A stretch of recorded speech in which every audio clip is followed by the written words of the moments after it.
जय श्रीमन्नारायण। सद्गुरुदेव भगवान के चरणों में कोटि कोटि प्रणाम। भाइयों बहनों, पूज्य स्वामी राम सुखदास जी महाराज कहते हैं, जिनके पास न विद्या है न धन है न कोई सहारा है, जिनमें न कोई गुण है न वेद शास्त्रों का ज्ञान है, जिनको संसार के लोगों ने पापी समझकर त्याग दिया है, ऐसे प्राणी भी जिन शरणागत पालक प्रभु की शरण लेकर संत बन जाते हैं, वे मुक्त हो जाते हैं। उन विश्वविख्यात गुणों वाले अमलात्मा यदुनाथ श्री कृष्ण भगवान को मैं प्रणाम करता हूँ। श्री गीता जी में भगवान कहते हैं, सर्वधर्माण परित्यज्य मामेकं शरणं व्रज अहम त्वाम सर्व पापेभ्यो मोक्षयिष्यामि मा शुचय। अर्थात संपूर्ण धर्मों के आश्रय का त्याग करके तू एक मेरी शरण में आ जा, मैं तुझे संपूर्ण पापों से मुक्त कर दूंगा, तू शोक मत कर। भगवान कहते हैं कि संपूर्ण धर्मों का आश्रय त्याग करके तू मेरी शरण में आ जा, मैं तुझे संपूर्ण पापों से मुक्त कर दूंगा, तू शोक मत कर। संपूर्ण धर्मों का आश्रय धर्म के निर्णय का विचार छोड़कर, अर्थात क्या करना है और क्या नहीं करना है, इन सबको छोड़कर केवल एक मेरी ही शरण में आ जा। स्वयं भगवान के शरणागत हो जाना, यह संपूर्ण साधनों का सार है। इसमें शरणागत भक्त को अपने लिए कुछ भी नहीं करना शेष रहता। सब कुछ भगवान करते हैं, सब कुछ भगवान करते हैं। जैसे पतिव्रता का अपना कोई काम नहीं रहता, वह अपने शरीर की सार भार भी पति के नाते पति के लिए ही करती है। वह घर कुटुंब वस्तु पुत्र पुत्री और अपने कहलाने वाले सभी शरीर वालों को अपना नहीं मानती, प्रत्युत पतिदेव को ही अपना मानती है। तात्पर्य यह हुआ कि जिस प्रकार पतिव्रता पति के परायण होकर पति के गोत्र में ही अपना गोत्र मिला देती है और पति के घर पर ही रहती है, उसे ही अपना घर मानती है, उसी प्रकार शरणागत भक्त भी शरीर को लेकर माने जाने वाले गोत्र जाति नाम आदि को भगवान के चरणों में समर्पित करके निश्चिंत निर्भय निशोक और निशंक हो जाता है। मनुष्य को कभी भी किसी भी हालत में कर्तव्य कर्म का त्याग नहीं करना चाहिए। अर्जुन तो युद्ध रूप कर्तव्य कर्म छोड़कर भिक्षा मांगना श्रेष्ठ समझते थे, परंतु भगवान ने इसका निषेध किया, भगवान ने उसका विरोध किया। इससे भी यही सिद्ध होता है कि यहाँ स्वरूप से धर्मों का त्याग नहीं है। अब यह विचार करना है कि यहाँ संपूर्ण धर्मों के त्याग से क्या लेना चाहिए। श्री गीता जी के अनुसार संपूर्ण धर्मों यानी कर्मों को भगवान के अर्पित करना ही सर्वश्रेष्ठ धर्म है। इसमें संपूर्ण धर्मों के आश्रय का त्याग करना और केवल भगवान का आश्रय लेना, दोनों बातें सिद्ध हो जाती हैं।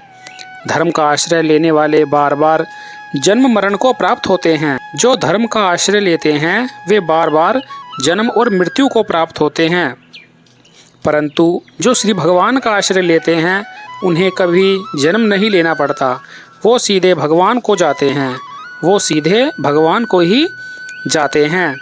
इस वास्ते धर्म का आश्रय त्याग कर भगवान का ही आश्रय लेने पर फिर अपने धर्म का निर्णय लेने की जरूरत नहीं रहती। आगे अर्जुन के जीवन में भी कुछ ऐसा ही हुआ।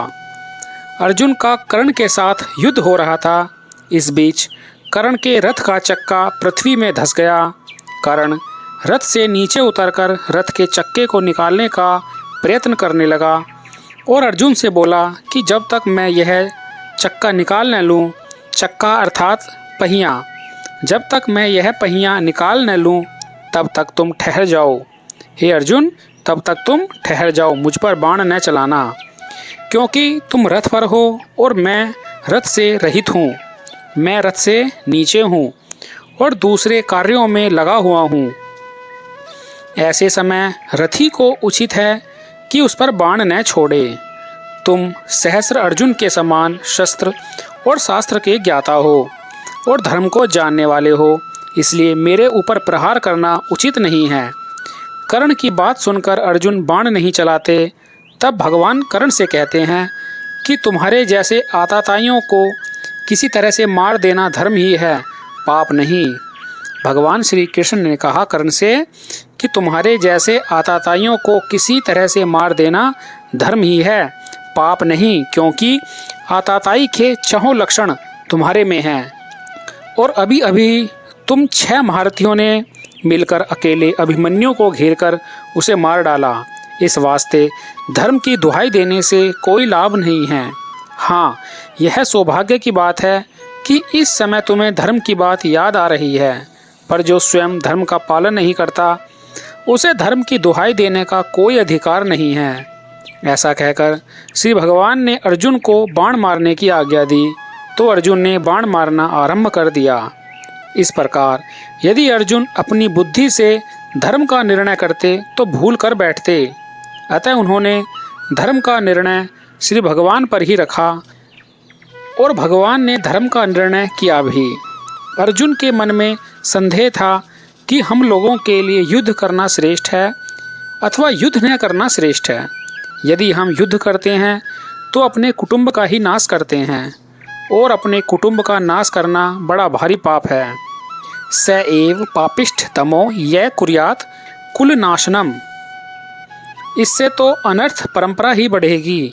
दूसरी तरफ हम लोग देखते हैं तो क्षत्रिय के लिए युद्ध से बढ़कर श्रेय का कोई और साधन है ही नहीं। तो भगवान कहते हैं कि क्या करना है और क्या नहीं करना है, क्या धर्म है और क्या अधर्म है, इस पचड़े में तू क्यों पड़ता है? तू धर्म के निर्णय का भार मेरे ऊपर छोड़ दे, यही सर्वधर्माण परित्यज्य होता है। भगवान कहते हैं कि सांख्य योग, कर्मयोग आदि जितने भी भगवत प्राप्ति के साधन हैं, उन संपूर्ण साधनों में मुख्य साधन एक अनन्य शरणागति ही है। गीता जी में अर्जुन ने अपने कल्याण के साधन के विषय में कई तरह के प्रश्न किए थे और भगवान ने उनके उत्तर भी दिए थे। भगवान ने गीता में जगह जगह अनन्य भक्ति की बहुत महिमा गाई है। जैसे पहला, दुस्तर माया को सुगमता से तरने का उपाय अनन्य शरणागति ही है। दूसरा, अनन्य चेता के लिए मैं सुलभ हूँ। तीसरा, परम पुरुष की प्राप्ति अनन्य भक्ति से ही होती है। चौथा, अनन्य भक्तों का योगक्षेम मैं वहन करता हूँ। पांचवा, अनन्य भक्ति से ही भगवान को जाना, देखा तथा प्राप्त किया जा सकता है। छठा, अनन्य भक्तों का मैं बहुत जल्दी उद्धार करता हूँ। सातवां, गुणातीत होने का उपाय अनन्य भक्ति ही है। आठवां, इस प्रकार अनन्य भक्ति की महिमा गाकर भगवान यहाँ पूरी गीता का सार बताते हैं। मामेकम शरणम व्रज, अर्थात मन बुद्धि के द्वारा शरणागति को स्वीकार करना नहीं है, प्रत्युत स्वयं को भगवान की शरण में ले जाना ही सच्ची शरणागति है। जैसे विभीषण भगवान राम के चरणों के शरण हो जाता है, तो फिर विभीषण के दोष को भगवान अपना ही दोष मानते हैं। एक समय विभीषण जी समुद्र के इस पार आए। वहाँ विप्रघोष नामक गांव में उनसे एक अज्ञात ब्रह्महत्या हो गई। इस पर वहाँ के ब्राह्मणों ने इकट्ठे होकर विभीषण को खूब पीटा मारा, पर वे मरे नहीं। फिर ब्राह्मणों ने उन्हें जंजीरों से बांधकर जमीन के भीतर एक गुफा में ले जाकर बंद कर दिया। राम जी को विभीषण जी के कैद होने का पता लगा तो वे पुष्पक विमान के द्वारा तत्काल विप्रघोष नामक गांव में पहुंच गए और वहां विभीषण का पता लगाकर उनके पास गए। ब्राह्मणों ने राम जी का बहुत आदर सत्कार किया और कहा कि महाराज, इसने ब्रह्म हत्या कर दी है। इसको हमने बहुत मारा पर यह मरा नहीं। भगवान राम ने कहा कि हे ब्राह्मणों, विभीषण को मैंने कल्प तक की आयु और राज्य दे रखा है, वह कैसे मर सकता है? और उसको मारने की ज़रूरत ही क्या है? वह तो मेरा भक्त है। भक्त के लिए मैं स्वयं मरने को तैयार हूँ। दास के अपराध की जिम्मेवारी वास्तव में उसके मालिक पर होती है, अर्थात मालिक ही उसके दंड का पात्र होता है। इस वास्ते विभीषण के बदले में आप लोग मेरे को ही दंड दें। भगवान की यह शरणागत वत्सलता देखकर सब ब्राह्मण आश्चर्य करने लगे और उन सब ने भगवान की शरण ले ली। जय श्रीमन नारायण। भाइयों बहनों, नाम महिमा के इस सत्संग में आज केवल इतना ही। शेष अगले अंक में, तब तक के लिए जय श्रीमन नारायण। जय श्री राधे।